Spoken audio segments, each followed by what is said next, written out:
ہزاروں سال پہلے ایک ایسی سلطنت تھی جسے لوگ روشن باغ کہتے تھے۔ کہا جاتا ہے اس زمین پر اللہ کی خاص رحمت تھی۔ یہاں کی مٹی میں برکت تھی، پانی میں شفا، ہواؤں میں دعا کی خوشبو۔ وہاں کے بادشاہ سلطان حارث اور ملکہ زہرا نہایت نیک دل اور خدا ترس تھے۔ رعایا انہیں اپنے ماں باپ کی طرح چاہتی تھی، مگر اس خوشحال سلطنت کے اندر ایک ایسا چھپا ہوا زخم تھا۔ شاہی محل اولاد کی ہنسی سے خالی تھی۔ جس سلطنت میں ہر شے زندہ ہو، وہاں ایک ماں کی گود کیوں سونی ہے؟ ایک رات چاندنی میں نہائی ہوئی ملکہ زہرا شاہی باغ کے ایک قدیم فوارے کے پاس بیٹھی۔ یہ فوارہ عام نہیں تھا۔ بزرگ کہتے تھے اس کا پانی زمین کے نیچے چھپی رحمتوں سے جڑا ہوا ہے۔ ملکہ کے آنسو فوارے میں گرے پڑے اور اسی لمحے زمین کانپ اٹھی۔ وہاں ایک سفید پھول کھلا جس کے اندر ایک نامولود بچی سو رہی تھی۔ اس کا نام رکھا گیا ریحانہ، یعنی جنت کی خوشبو۔ مگر اسی رات ایک خواب نے خوشی میں زہر گھول دیا۔ خواب میں ایک نورانی ہستی نے کہا، یہ بچی اللہ کی رحمت ہے، مگر اس کی جان ایک راز میں بندھی ہوئی ہے۔ یہ سلطنت سے باہر گئی تو مٹ جائے گی۔ بادشاہ نے فوراً حکم دیا، ریحانہ کبھی سلطنت سے باہر نہیں جائے گی۔ باغ اور فوارہ سخت پہرے میں رہے گا۔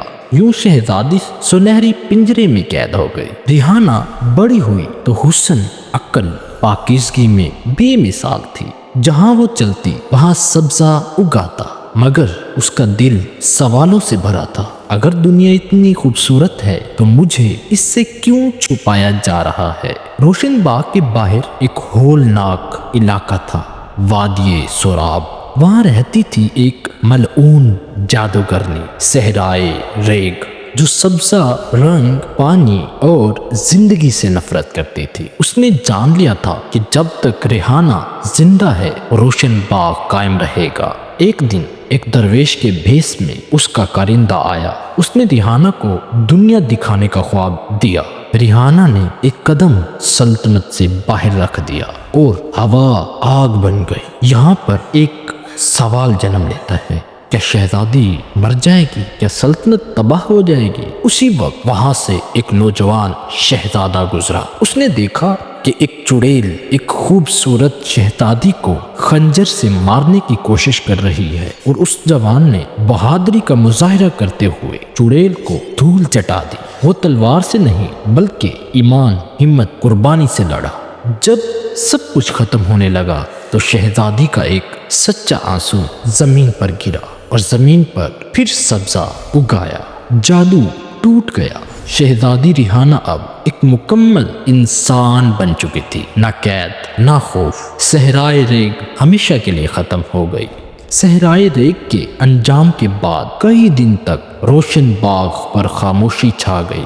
لوگ خوش تو تھے، مگر ایک انجانا سا خوف ابھی باقی تھا کہ کہیں یہ سب خواب تو نہیں۔ مگر پھر ایک صبح ایسی آئی جس نے ہر شک کو مٹا دیا۔ جب سورج نکلا تو اس کی روشنی پہلے سے زیادہ سنہری تھی۔ درختوں پر نئے پھول کھل رہے تھے۔ پرندے ایسی خوشی سے گا رہے تھے جیسے کسی بڑے جشن کا خبر سنا رہے ہو۔ اس دن سلطان حارث نے دربار میں اعلان کیا، اللہ کی کرم سے ایک بہادر نوجوان کی قربانی سے ہماری بیٹی کو نئی زندگی ملی ہے۔ آج سے شہزادہ امین روشن باغ کا مہمان نہیں بلکہ ہمارا بیٹا ہے۔ یہ سنتے ہی دربار میں سرگوشیاں اٹھی۔ کیا واقعی وہی اعلان ہے جس کا انتظار برسوں سے تھا؟ شہزادی ریحانہ سفید اور سبز لباس میں ملبوس تھی، جس پر سنہری کڑھائی ایسی چمک رہی تھی جیسے شبنم پر سورج کی کرن۔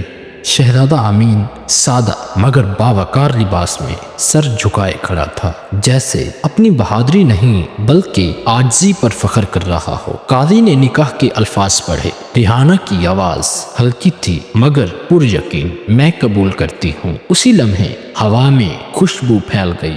شاہی باغ کے وہی پھول جنہوں نے کبھی ریحانہ کو جنم دیا آج اس کی خوشی میں جھوم اٹھے۔ کیا قدرت واقعی اس رشتے سے راضی ہے؟ اور جواب فوراً مل گیا۔ جیسے ہی نکاح مکمل ہوا، شاہی باغ کے درمیان وہ قدیم جادو فوارہ خود بخود جاری ہو گیا۔ پانی روشنی بن کر آسمان کی طرف بلند ہوا اور پھر بارش کی صورت میں واپس زمین پر گرا۔ بزرگوں نے کہا یہ وہ رشتہ ہے آسمانوں میں بھی قبول ہو چکا ہے۔ 7 دن اور 7 راتیں جشن رہا، ہر گھر میں چراغاں، ہر زبان پر شکر کے کلمہ۔ شہزادی ریحانہ اب قید میں نہیں تھی اور شہزادہ امین صرف ایک محافظ نہیں بلکہ اس کی طاقت بن چکا تھا۔ لوگ کہتے تھے یہ شادی صرف 2 دلوں کی نہیں 2 دنیا کی حفاظت کا وعدہ ہے۔ وقت گزرا، سلطان حارث نے تاج امین کے سر پر رکھا اور ریحانہ روشن باغ کی ملکہ بنی۔ آج بھی کہا جاتا ہے جب بھی روشن باغ کے پھول حد سے زیادہ مہکنے لگے سمجھ لو ملکہ ریحانہ اور بادشاہ امین اپنی رعایا کے لیے دعا کر رہے ہیں۔